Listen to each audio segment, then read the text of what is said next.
ಬಕ್ರೀದ್. 20 ಕೋಟಿ ಭಾರತೀಯ ಮುಸ್ಲಿಮರು ಬಕ್ರೀದ್ ಹಬ್ಬವನ್ನ ಆಚರಿಸ್ತಾರೆ.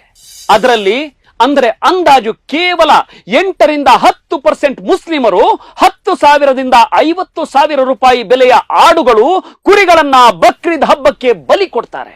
ಪ್ರತಿ ಪ್ರಾಣಿಗೆ ಸರಾಸರಿ 20,000 ರೂಪಾಯಿ ಬೆಲೆ ಅಂತ ಅನ್ಕೊಂಡ್ರು ಕೂಡ 2 ಕೋಟಿ ಜನ ರೂಪಾಯಿ 20,000 ಕೊಟ್ರೆ ಅದು 4 ಲಕ್ಷ ಕೋಟಿ ರೂಪಾಯಿಯ ಬೃಹತ್ ವ್ಯವಹಾರ.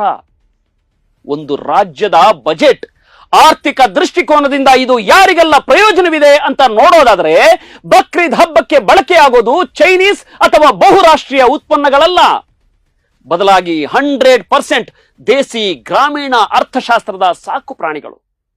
ಈ ಪ್ರಾಣಿಗಳನ್ನ ಸಾಕುವವರು ಹಾಗೂ ಮಾರುವವರು ನಮ್ಮ ಗ್ರಾಮೀಣ ಭಾರತದ ರೈತರು.